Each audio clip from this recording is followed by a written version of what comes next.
Good morning. Good morning. On Monday, December 10th, 2018, Katie Bolowski and Scott Duchesne received the worst news anyone can get. Their son had died.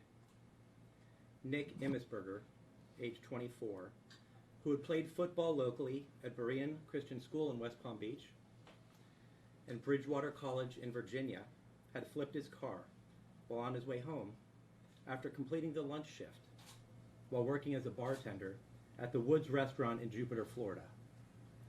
Sadly, he did not survive the crash. Nick had been a bartender at the Woods, which is Tiger Woods' flagship restaurant. Mr. Woods' girlfriend, Erica Herman, is the operations manager at the Woods. Our investigation has sadly revealed that video footage from inside the restaurant itself from that day showing Nick Immesberger drinking for 3 hours has been destroyed by the Woods. We have filed a lawsuit now to prevent the further destruction of evidence. Tiger, Erica, and the Woods staff all knew that Nick had a disease and was addicted to alcohol. Despite this knowledge, they served him drinks for 3 hours, fueling his addiction. They didn't call him a cab. They didn't offer to get him a ride home. They just let him leave. When he died, Nick had over 3 times the legal limit of alcohol from the Woods in his system. Yesterday, we began the process of holding responsible those who broke the law by filing a lawsuit against Mr. Woods, his girlfriend, Miss Herman, and the Woods restaurant. Yes, we believe in personal responsibility. We do. But the law in Florida is really clear. When a person or business owner overserves and makes a profit off of a person known to be addicted to alcohol, that person or business is responsible for the tragedies that are certain to occur. Our hope with this lawsuit is that the management and staff at the Woods and other restaurants across the United States take their responsibility seriously. We want to avoid tragedies like this in the future so that other parents don't lose their kids. I'd like to introduce to you my litigation director and trial attorney, who's seated next to me. His name is Spencer Kuvin, who will be handling the litigation in this matter. He has more specific details about what I've talked about what the restaurant knew, about the law in Florida, and about the Woods' unfortunate destruction of evidence in this case. Thank you all again for being here, and I know that Nick's parents appreciate the time that you've spent to understand the full story of what occurred here. This is an absolute tragedy. This is a tragedy because someone who had a problem was not taken care of, and instead the Woods, Tiger, and Erica chose to fuel that addiction. They fueled his addiction with more alcohol instead of help. It's time as a society that we start working to fix the problems of addiction and not fueling that problem to further cause tragedies in other families like the one that's occurred here. We know, because of our investigation, that not only was this young man an employee of the bar, but he was personally known to both Tiger and Erica. Erica specifically asked him to come back to work at the bar, and she was aware of his addiction and problem. We know that because just 1 month before this crash occurred,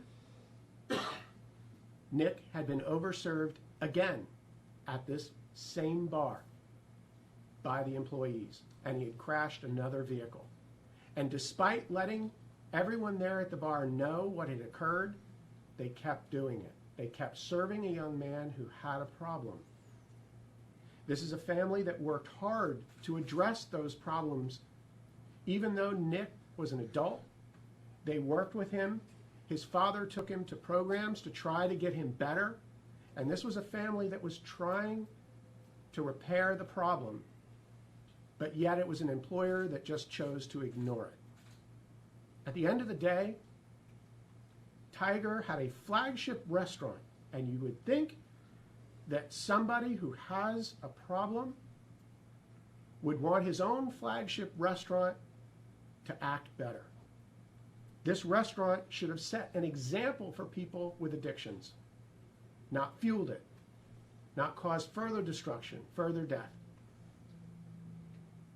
Just like he ignored his own problem for years, he and his girlfriend chose to ignore this problem that their own employee had. And as a result, this tragedy ensued.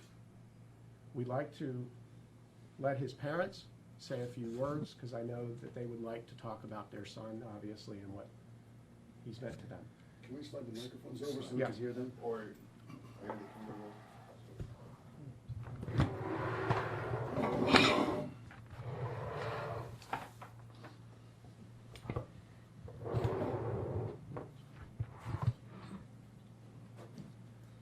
Thank you. Thanks.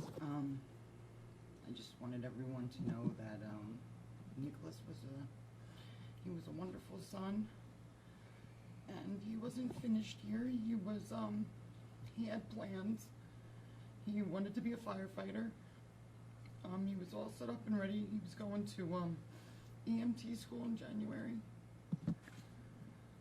and he was a huge part of our family, and he's left behind, four siblings, and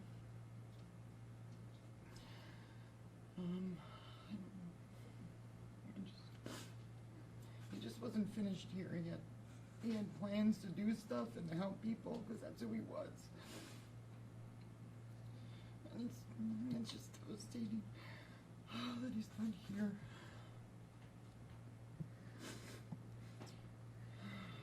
I'm sorry.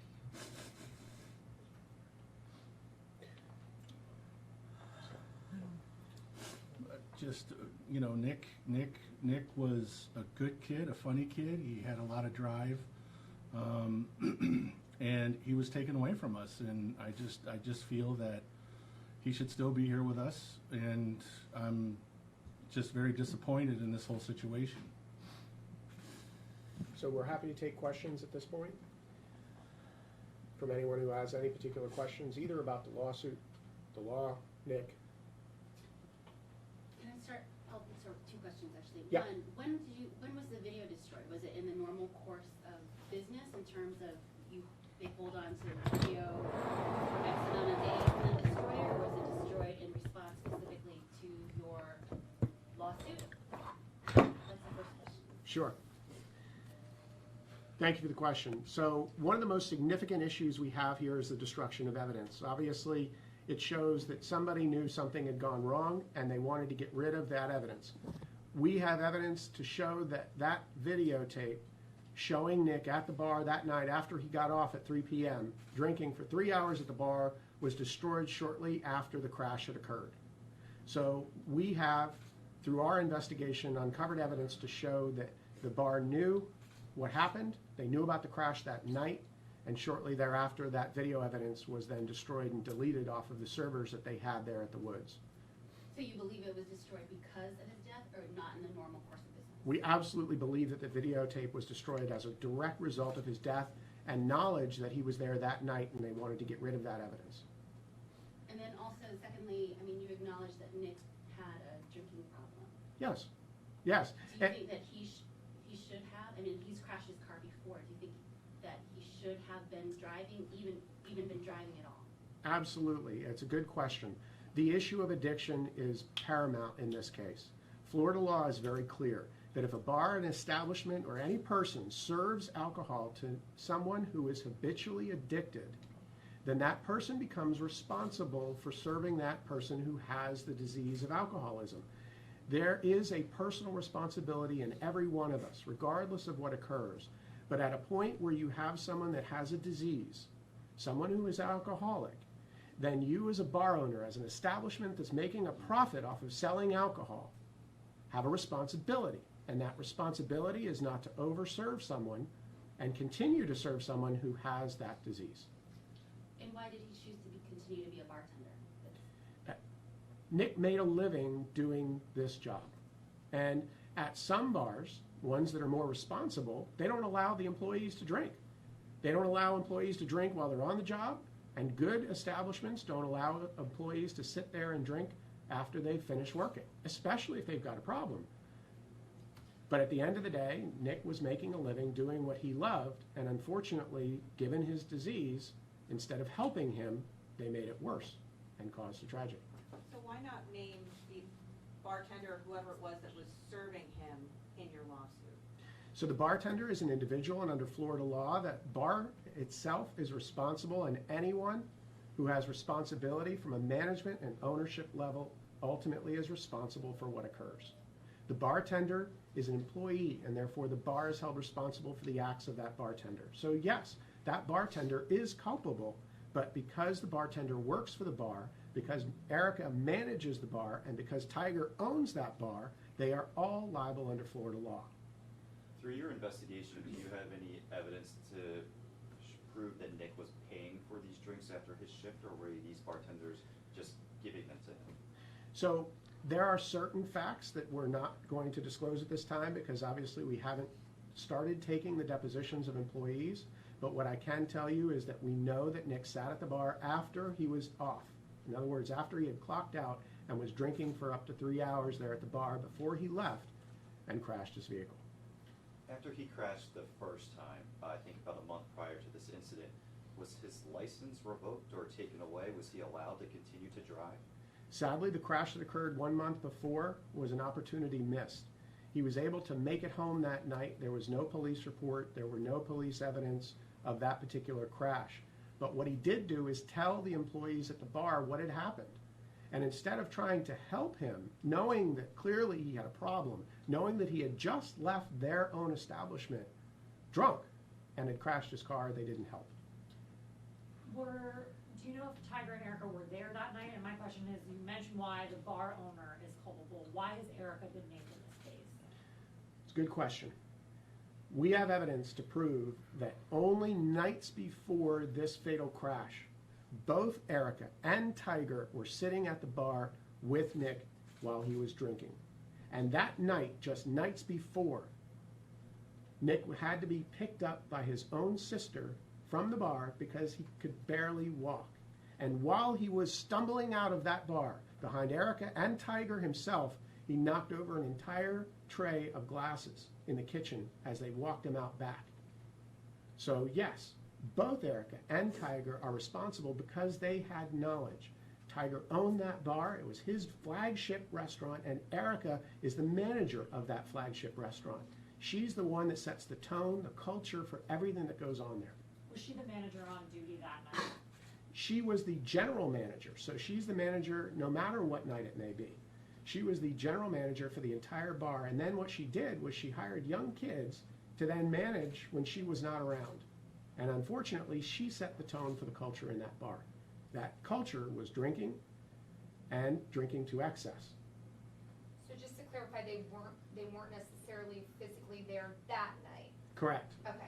Correct, The but under basic Florida one. law, it doesn't matter. Under Florida law, you as the owner of the bar, you are the one that's responsible for what occurs on your property. You're the one making the profit off of selling alcohol.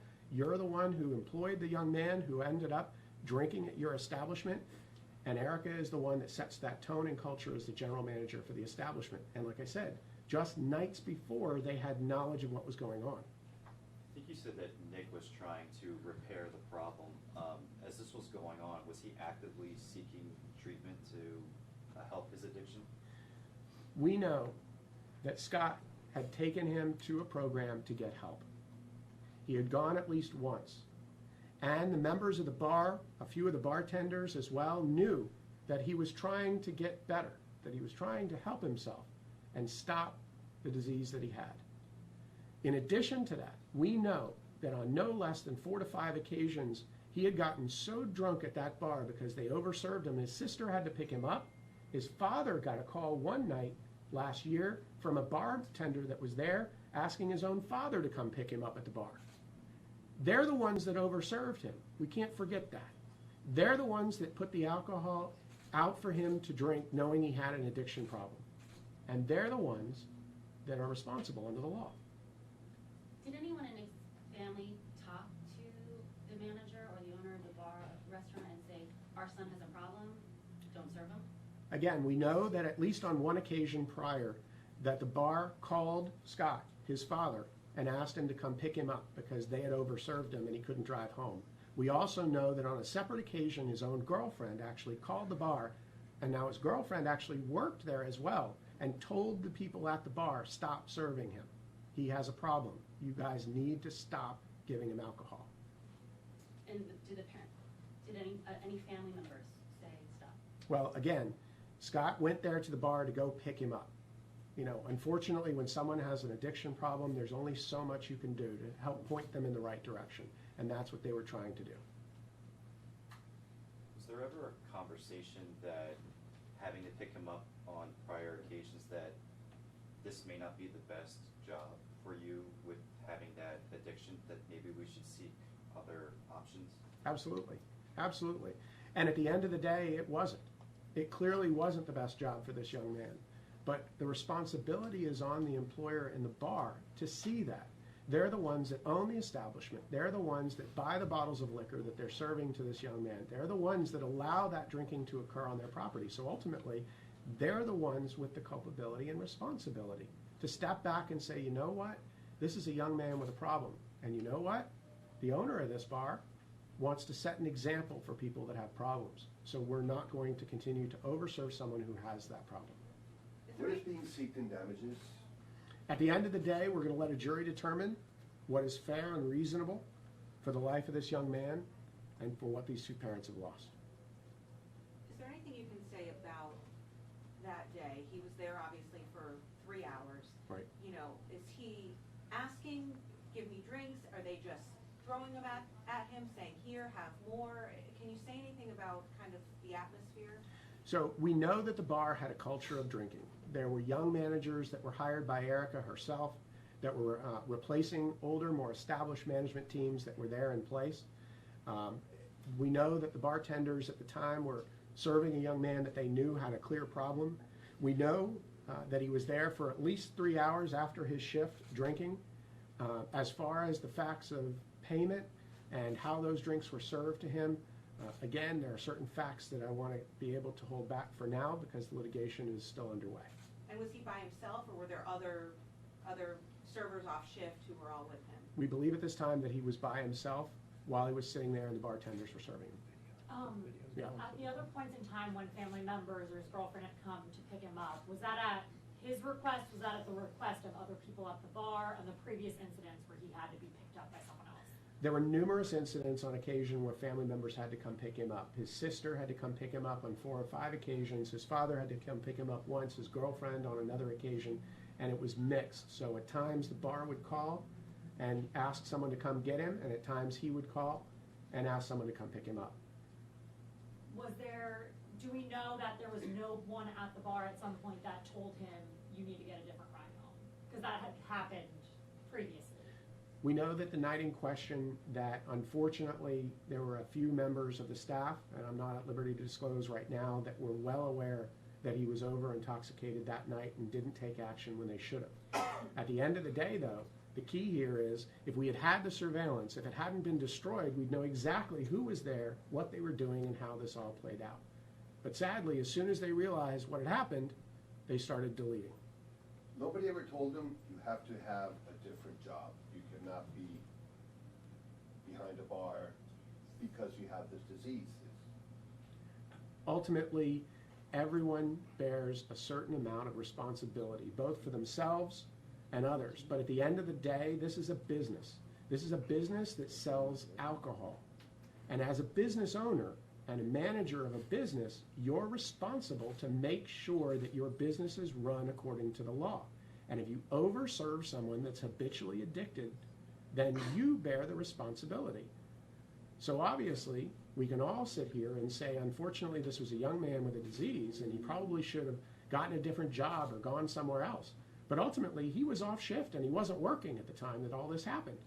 If they had just had him go home, then it would have been all over, and he would have made it home safely, and these parents would still have their son. On that note, just first of all, like, deepest sympathies. You guys have been through some of the most painful months, probably. What is it that you want to see happen? What is it that you guys want to have accomplished after all of this? I'm hoping that the restaurants and the bars take notice and realize when someone is impaired and they can't drive, so it doesn't happen to somebody else. Because I know this isn't the only bar that overserves, and it's a tragedy. Or just a simple phone call to us to go pick them up. Could have, we were always right there, and it could have. But the certain, they just served him until he basically couldn't walk, and I feel that they failed me. He referred to the Woods as his family and as his friends, and when he needed them, they kind of just looked the other way.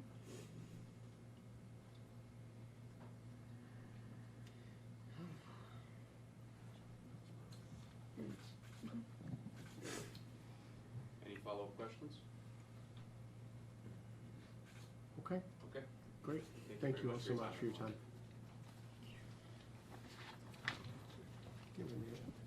Sorry, is there a timeline of, as this moves forward, anything coming up next? Once the complaint's been filed, we've been in contact with the lawyers for the Woods, and we're seeing now whether or not they'll agree to accept service. We're gonna get the complaint served, and I assume that both Erica and Tiger already know about this complaint being served, at least filed in the court, and we'll work on service of the complaint, and then they'll have to respond accordingly. So I fully expect that you all will be seeing hearings coming up very soon in this case. Oh, and by the way, one of the issues that we're going to be addressing with the court immediately is going to be that destruction of evidence. And we're going to be asking the court to take possession of the computer terminal that's utilized for surveillance at that facility so that we can have it examined by a forensic computer analyst. Okay? Thank you, everyone. Mr. Goldfarb, by any chance, any in Spanish, could we have, would it be possible or not? What is Spanish? Like a court interview of this in Spanish, would it be possible? If not, no worries. None of us speak Spanish. If you taught me Spanish, I'd be happy to oblige.